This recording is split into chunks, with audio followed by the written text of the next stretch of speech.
Hello dear student, आज हम चर्चा करने जा रहे हैं क्लास 10th की चैप्टर 6 की प्रश्नावली 6.2 के क्वेश्चनों के बारे में अध्ययन करने जा रहे हैं। जैसे कि आपको पता होगा, इस चैप्टर की कुछ इम्पोर्टेंट प्रमेय थी जिनके बारे में हमने पिछली वीडियो में अध्ययन कर लिया था और उसकी लिंक आपको डिस्क्रिप्शन पर मिल जाएगी। चलिए वीडियो को हम शुरू करते हैं। तो पहले नंबर के क्वेश्चन को अगर आप पढ़िए तो लिखा हुआ है कि आकृति 6.17 यानी कि जो बुक देखेंगे आप में जी आकृति 6.17 करके लिखे हुए हैं, ठीक है। और 1 और 2, ये 1 और ये कौन सा था, ये 2, ठीक है। इस प्रकार से लिखा हुआ है। मैं DE समांतर BC, DE समांतर BC, इसमें भी लिखा हुआ है DE समांतर BC। एक में यानी कि पहले वाले में हमें EC फाइंड करना है और दूसरे वाले में AD फाइंड करना है, ठीक है। सबसे पहले वाले को अगर देखते हैं तो इसमें दिया है चूंकि DE समांतर BC, DE समांतर BC, तो क्लियरली हमने पिछली वीडियो में एक थ्योरम बताई थी आपको। थ्योरम क्या थी कि अगर कोई भुजा आपस में ये समांतर है त्रिभुज में, ठीक है, तो ये जो अन्य दो भुजाएं हैं त्रिभुज की आपस में क्या होती हैं, समानुपाती, यानी कि AD बटे DB बराबर AE बटे EC। यहां पर हम लिख देंगे प्रमेय 6.1 से, ठीक है। प्रमेय 6.1 से हमने आपको पिछली वीडियो में लिखवाया, आप देखिए उसको, आपको समझ में आएगा। यानी कि जब ये दोनों भुजाएं आपस में समांतर होंगी तो त्रिभुज की ये भुजाएं आपस में जो बची हुई हैं AB और AC आपस में क्या होंगी, समानुपाती होंगी, ठीक है, समान अनुपात में निकलेंगी। AD हमारा कितना है 1.5, DB हमारा कितना है 3 और AE कितना है 1 और EC हमें फाइंड करना। जैसे कि लिखा है 1.5 से जब 3 में भाग देंगे तो 2 बार चला जाएगा, 1/2 बराबर 1/EC। आपस में कैंची गुणा करेंगे तो कितना हो जाएगा, EC बराबर 2 गुणे 1, यानी कि EC बराबर हमारा हो जाएगा 2 और सारा का सारा आंसर सेंटीमीटर में है, यानी कि पहले वाले का हमारा EC बराबर कितना निकल आया, 2 सेंटीमीटर। दूसरे वाले को देखते हैं तो दूसरे नंबर में भी क्या कह रहा है, चूंकि DE समांतर BC, तब प्रमेय 6 पॉइंट कितना लिखा 1, ठीक है। तो क्या हो जाएगा कि ये और ये त्रिभुज में आपस में क्या है, समांतर, तो ये बची हुई दो भुजाएं होंगी, यानी कि DE और BC जब आपस में समांतर होता है तो त्रिभुज की शेष भुजाएं AB और AC आपस में क्या होंगी, समानुपाती, यानी कि AD बटे DB बराबर AE बटे EC। ध्यान दीजिए, AD बटे DB, AE बटे EC। क्लियर। इसको आगे हल करते हैं तो AD हमें इसमें क्या करना है, ज्ञात करना, तो AD और DB कितना निकला है 7.2 और AE हमारा 1.8 और ये 5.4। क्लियर। AD दशमलव हटेगा ऊपर, नीचे कितना हो जाए, ऊपर कितना हो जाएगा 10 और ये दशमलव के बाद एक एक अंक है तो 18/54 और 18 से कट जाएगा, 18 × 54 और 3 से जब 72 में देंगे भाग, 3 दूनी 6, 3 चौको 12 और जब 2 से कट जाएगा, ठीक है, तो कितना बचेगा 5 और ये 12, ठीक है।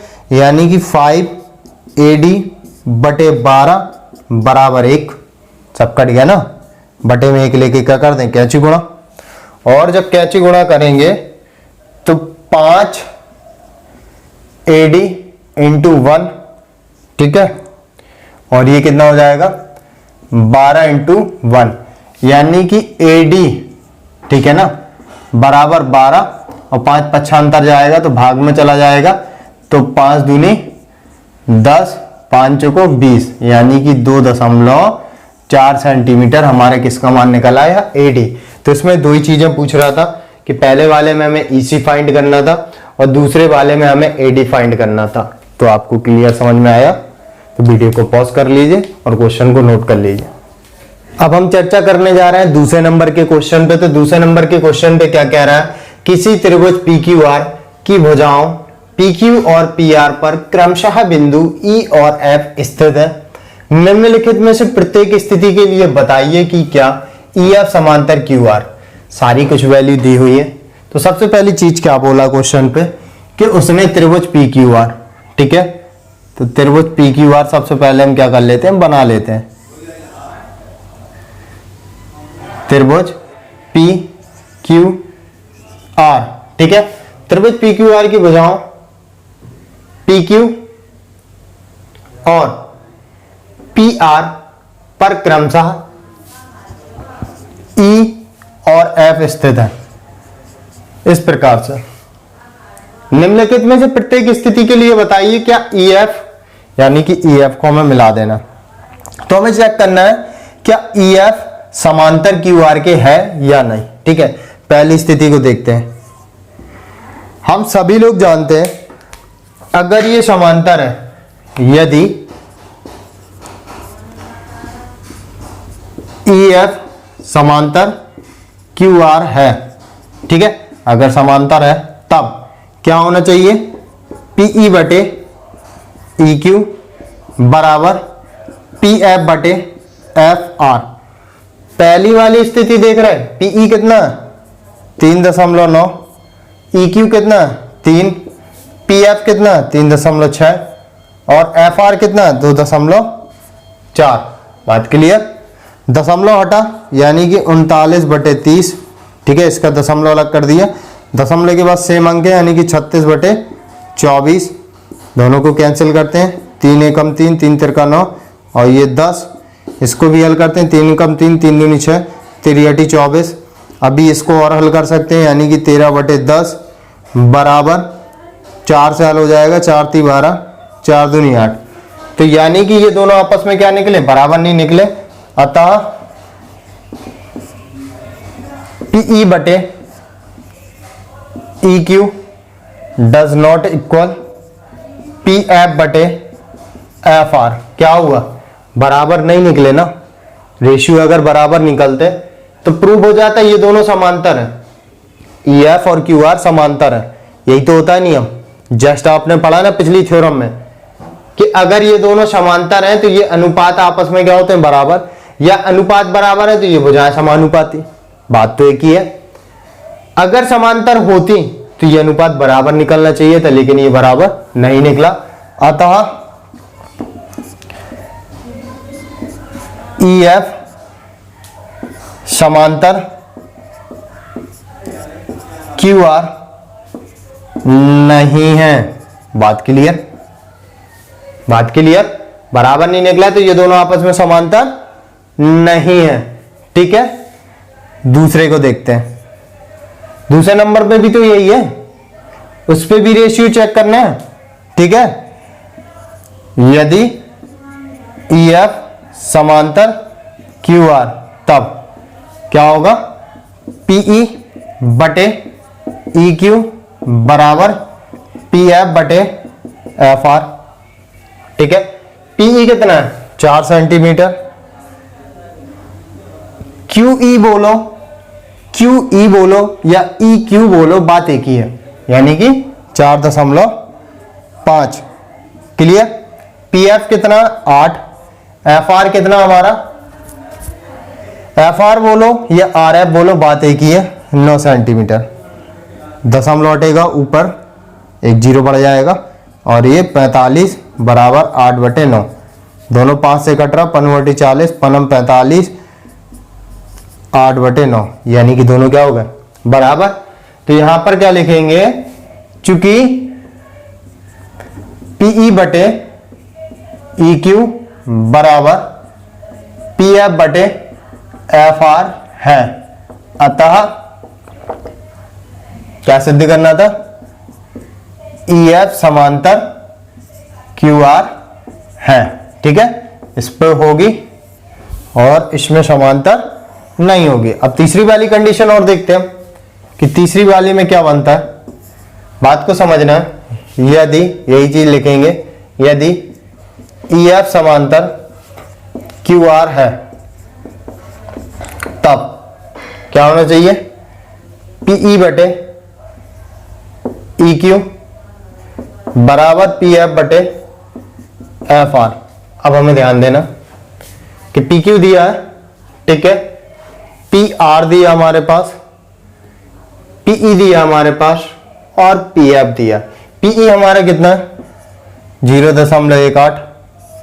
अब EQ हमारा क्या है ये, ठीक है, ध्यान देना, हमारे पास क्या दिया PQ, हमें EQ चाहिए, तो EQ ज्ञात करने के लिए हमें क्या करना पड़ेगा, PQ, ध्यान दीजिए, हमें EQ चाहिए, तो EQ ज्ञात करने के लिए हम PQ माइनस PE कर दें, पूरे PQ में से हम ये भाग घटा दें तो शेष भाग EQ तो बचेगा, यानी कि EQ को हम लिख सकते हैं EQ की जगह पे PQ माइनस PE और PF हमारा 0.36। अब हमारा क्या पूछ रहा, FR, जबकि हमारे पास क्या दिया PR।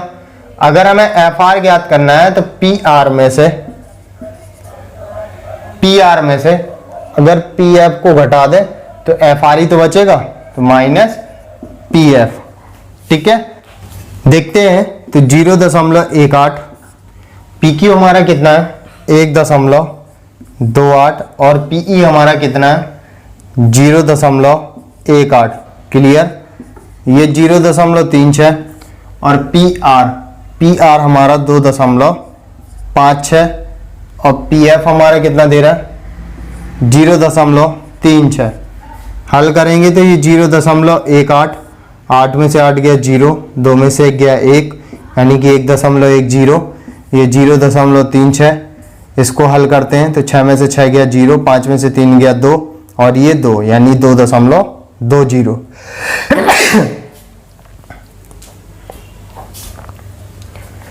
दशमलव के बाद 2 अंक हैं, यानी कि 18/110, ऐसे ही हो जाएगा 36/220। सबसे पहले हम इसको किससे काट देते हैं 2 से, तो 9/55।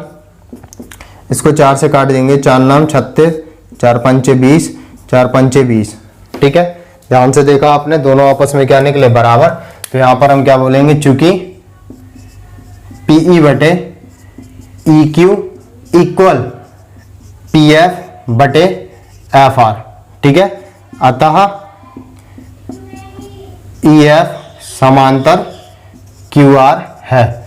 यानी कि जो नियम था वो सत्य निकला आपस में बराबर, और जब दोनों आपस में क्या निकले बराबर, और जब बराबर निकले यानी कि समांतर, यानी कि पहले नंबर पे हम गौर करेंगे बराबर नहीं थे यानी कि समांतर नहीं होंगी, दूसरे में बराबर निकला यानी कि समांतर है, और तीसरे में भी बराबर निकला यानी कि समांतर है। यही चीज हमें फाइंड करना था। तो वीडियो आपको समझ में आ गया होगा, तो वीडियो को आप पॉज करके नोट कर लीजिए। अब हम समझते हैं तीसरे नंबर के क्वेश्चन को। तो तीसरे नंबर के क्वेश्चन पे क्या कह रहा है कि आकृति 6.18 एनसीईआरटी की बुक पे इसी टाइप से दिया हुआ है, मैं यदि LM समांतर CD और LN समांतर CD हो तो सिद्ध कीजिए कि AM बटे AB बराबर AN बटे AD है। क्लियर, तो हम इसको क्या करते हैं, सॉल्यूशन करते हैं। सॉल्यूशन सबसे पहले देखते हैं, सबसे पहले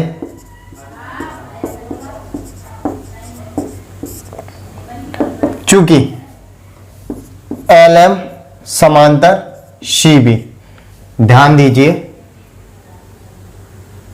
LM समांतर CB यहां पर लिखते हैं, चूंकि LM समांतर CB त्रिभुज किसमें ABC में, त्रिभुज ABC में, तब सबसे पहले दिया है पहला स्टेप, अगर ध्यान देंगे सबसे पहले LM समांतर CB तो LM समांतर CB हमारा त्रिभुज ABC में दिया है, स्पष्ट आपको नजर आ रहा होगा, ABC, ठीक है। तो हमने वही लिखा LM समांतर CB त्रिभुज ABC में, त्रिभुज ABC में, ठीक है। तब क्या हो जाएगा, अगर ये भुजा इसके समांतर है तो जो AB होगा और AC होगा समान अनुपात में विभाजित होगा, यानी कि AM बटे MB बराबर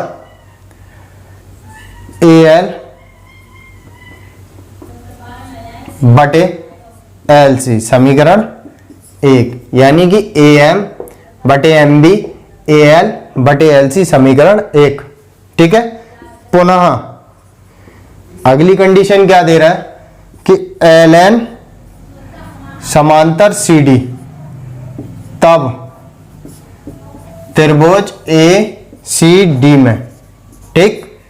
अब LN समांतर CD, तो त्रिभुज ACD में गौर करेंगे हम, तो क्या हो जाएगा, ये भी भुजा आपस में क्या हो जाएंगे, अनुपात में बराबर, यानी कि त्रिभुज ACD में गौर करेंगे AL बटे LC, ठीक है। तब AL बटे LC और AN बटे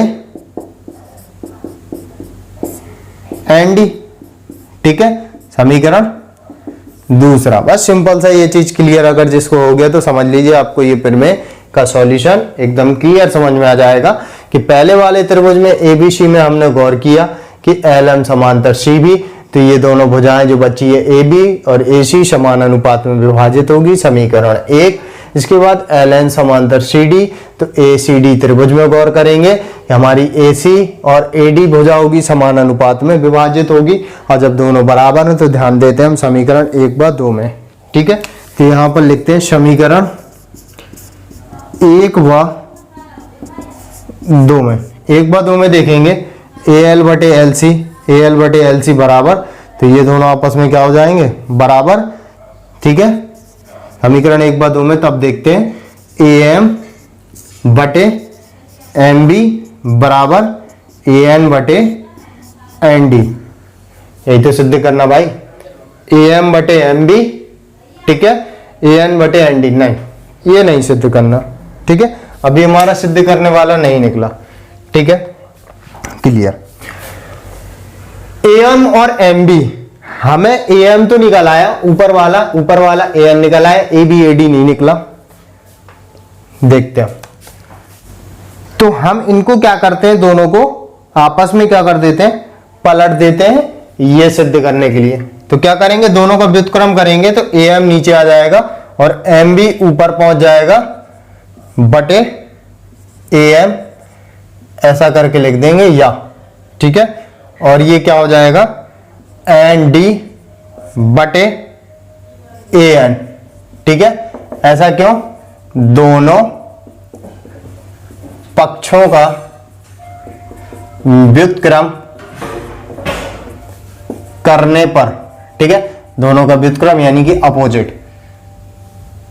जब इस टाइप का हमने MB बटे AM किया, पलट दिया, तो ये भी ऑटोमेटिकली पलट जाएगा, ND बटे AN हो जाएगा, ठीक है। अब दोनों ओर एक जोड़ने पर, ठीक है, एक जोड़ने पर, और जब दोनों ओर एक जोड़ेंगे तो MB बटे AM प्लस 1 ND बटे AN प्लस 1, ठीक है। बटे में एक लिया, दोनों का लासा कितना आया, AM, ठीक है, कितना हो जाएगा, MB प्लस AM, ठीक है।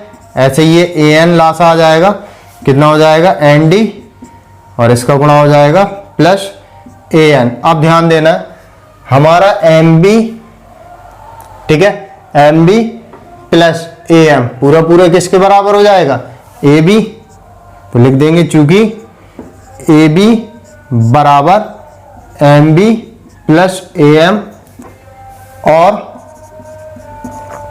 हम ध्यान देंगे ND प्लस AN AD के बराबर, और AD बराबर N D plus A N. तो ध्यान देंगे हम यहाँ पर वैल्यू पुट कर देते हैं, तो इसकी जगह पे क्या आ जाएगा, इस पूरे की जगह पे ए बी बटे ए एम बराबर इस पूरे की जगह पे क्या आ जाएगा, ए डी बटे ए एन।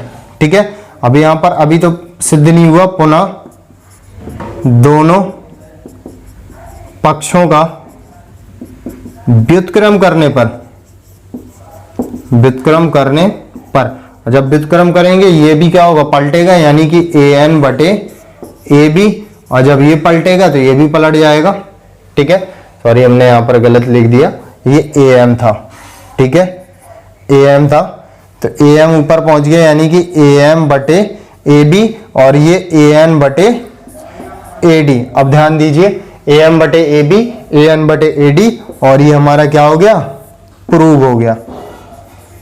बात समझ में आई। दो त्रिभुज है एबीसी एसीडी, दोनों में पहली इक्वेशन और दूसरी इक्वेशन बननी है, दोनों को आपस में देखते हैं, तो ये चीजें आपस में बराबर हो जाएंगी।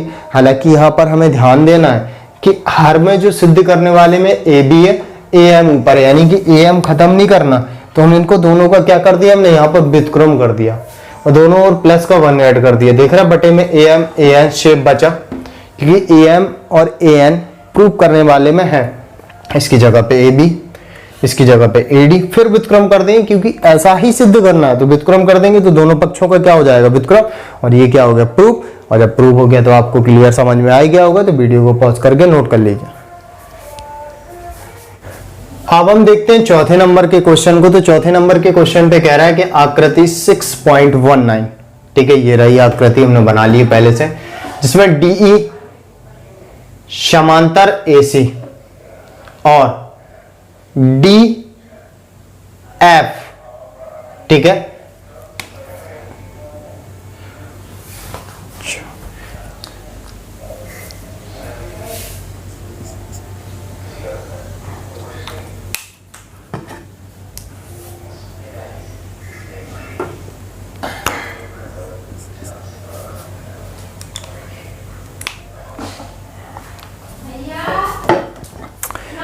चौथे नंबर के क्वेश्चन को हम देखते हैं। तो चौथे नंबर के क्वेश्चन पे क्या कह रहा है कि आकृति 6.19, जो हमने चित्र पहले से बना रखा है, जिसमें डीई समांतर एसी, डीई समांतर एसी और डीएफ समांतर एई, तो सिद्ध कीजिए बी एफ बटे एफ ई बराबर बीई बटे ईसी है।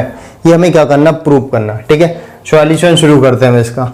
ठीक है, सॉल्यूशन शुरू करते हैं। सबसे पहली चीज देखते हैं डीई समांतर एसी। सबसे पहले देखते हैं त्रिभुज डीई समांतर एसी वाले में, तो हम पूरा त्रिभुज देखते हैं। त्रिभुज ए बी सी में डीई समांतर एसी, तब डीई समांतर एसी की, यानी कि ये और ये भुजा आपस में समांतर है। जब समांतर है डीई एसी के, तो जो हमारे पास ए बी भुजा है और बीसी भुजा है समान अनुपात में विभाजित होंगे, यानी कि बराबर। तो ये क्या हो जाएगा, तब बी डी बटे डी ए बराबर बीई बटे ईसी। तो ये क्या हो गई, फर्स्ट इक्वेशन हमारी बन गई। क्यों, त्रिभुज एबीसी में डी समांतर जब ईसी एसी है, तो ये दोनों भुजाएं आपस में क्या होंगी, समान अनुपात में, यानी कि बी डी बटे डी ए और बीई, क्योंकि ये भुजा मिल रही ना यहाँ पे, तो बीई बटे ईसी, यानी कि फर्स्ट इक्वेशन बन गई। ठीक है, अब हम देखते हैं पुनः अगली कंडीशन पे क्या कह रहा है, डी एफ समांतर एई, पुनः त्रिभुज ए बी ई में, ठीक है, ए बी ई, यानी कि ये रहा त्रिभुज में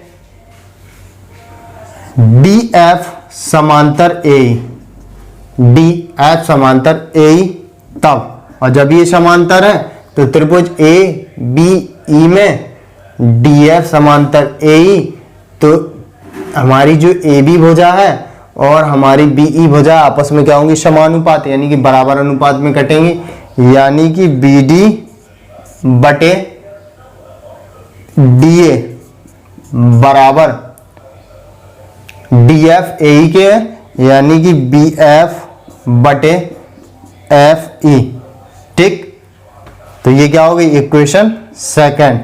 तो हम क्या करेंगे, समीकरण 1 व 2 से, ठीक है, 1 व 2 से हम ध्यान देंगे तो दोनों में आपको स्पष्ट दिखेगा BD बटे DA, तो ये वाले पार्ट आपस में ये और ये आपस में क्या हो जाएंगे बराबर। समीकरण 1 व 2 से BE बटे EC बराबर BF बटे FE। अब हमें गौर करना है, क्या यही सिद्ध किया? तो बिल्कुल ये वाला सिद्ध किया हुआ है, BE बटे EC BF बटे FE। या इसको हम लिख सकते हैं इसी रूप में, इसको पहले लिख लेते हैं BF बटे FE बराबर BE बटे EC, और ये हमारा क्या हो गया, प्रूव हो गया। और यही हमें क्या करना था, सिद्ध करना था। एकदम सिंपल। आप देख रहे हैं कि सारे के सारे क्वेश्चनों पे बस भाई पहली थ्योरम बनती है कि जब दो भुजाएं किसी त्रिभुज में समांतर होती हैं, कैसे, किन्हीं भिन्न दो भुजाओं के मध्य बिंदु से मिलाने वाली रेखा तीसरी भुजा के अगर समांतर होती है तो भुजाएं आपस में समानुपाती होती हैं। तो वही कंडीशन सभी में लगा रहे हैं, तो ये दोनों बराबर, तो ऑलरेडी ये दोनों बराबर होंगे। ये तो सिद्ध नहीं है, लेकिन पहले ये लिखा हुआ है तो एक क्रम पे लिख देते हैं, तो या करके ये कर दिया, ठीक है। और यही क्या करना था, सिद्ध करना था, प्रूफ, दैट्स क्लियर। तो वीडियो को पॉज करके आप इसे नोट कर लीजिए। अब देखते हैं हम 5वें नंबर के क्वेश्चन को। तो 5वें नंबर में क्या कह रहा है, आकृति 6.20, यानी कि ये 6.20 नाम की आकृति है में DE समांतर OQ और DF समांतर OR है। तो दर्शाना है हमें कि EF समांतर QR, ठीक है। सबसे पहली कंडीशन हम क्या लिखते हैं, सॉल्यूशन, ठीक है। सॉल्यूशन लिखा हमने, सबसे सिंपल चीज। और यहां पर एक रफ लिख लेते हैं हम कि रफ यदि EF समांतर QR है, ठीक है, यानी कि EF हमें QR के समांतर करना है, तब हमें त्रिभुज PQR में देखना पड़ेगा कि समांतर करने के लिए कि PE बटे EQ बराबर PF बटे FR। अगर ये कंडीशन त्रिभुज PQR में अगर दिख गई, PQR में अगर PE बटे EQ PF बटे FR, तो क्लियर बोल सकते हैं EF QR के समांतर है, ठीक है। ये तो हमने रफली बनाया, ठीक है, सिर्फ समझने के लिए। सॉल्यूशन करते हैं। तो सबसे पहले क्या दिया, चूंकि त्रिभुज PQO में दिया हमारे पास DE समांतर OQ, तब अब यार PQO में देखा हमने DE समांतर OQ है, यानी कि ये भुजा इसके समांतर है, तो हमारी जो बची हुई PQ और PO आपस में क्या होंगी, संगत में समानुपाती होंगी, यानी कि PE बटे EQ बराबर PD बटे DO, ठीक है, समीकरण पहला। इसी प्रकार त्रिभुज PRO में ध्यान से देखेंगे कि उस पे क्या दे रहा है, DF समांतर OR के, ठीक है। त्रिभुज PRO में देखा DF समांतर OR के, तब तो क्या लिखना है, इसी प्रकार त्रिभुज PRO में DF समांतर OR, तब, और जब समांतर है तो तब क्या हो जाएगा, ये DF हमारे OR के समांतर है, तो क्या लिखेंगे, PF बटे FR, PF बटे FR, और ये PD बटे डी ओ, पी डी बटे डी ओ समीकरण 2। अब हम क्या लिखेंगे, समीकरण 1/2 से, समीकरण 1/2 से। अब समीकरण 1/2 में क्या है कि पी डी बटे डी ओ बराबर है, तो ये दोनों आपस में क्या हो जाएंगे, बराबर। तब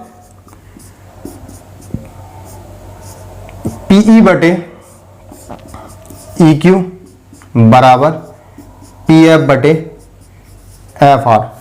ठीक है, अब यहां पर देखेंगे क्या निकला, पीई बटे ई क्यू और पी एफ बटे एफ आर।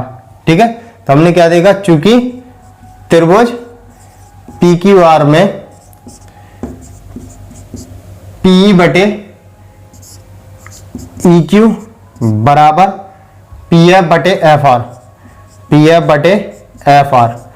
ठीक है, संगत भुजा आपस में क्या है, चूंकि त्रिभुज पी क्यू आर में भुजा पी क्यू तथा पी आर की भुजाएं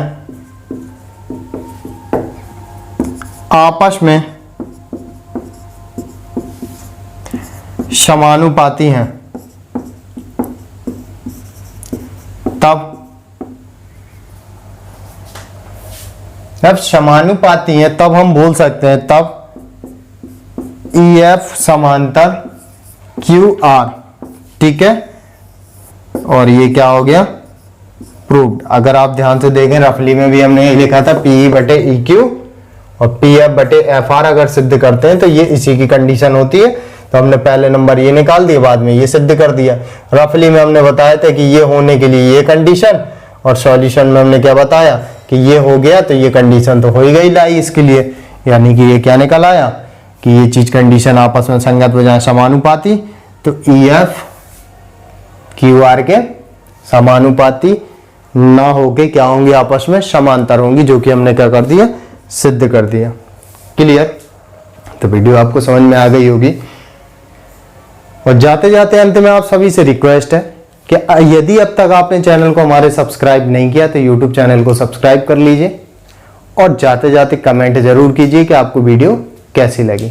कोई क्वारीज, कोई भी प्रॉब्लम्स होने पर आप कमेंट बॉक्स पर कमेंट कर सकते हैं। ठीक है, मिलते हैं नेक्स्ट वीडियो में। Bye bye, take care.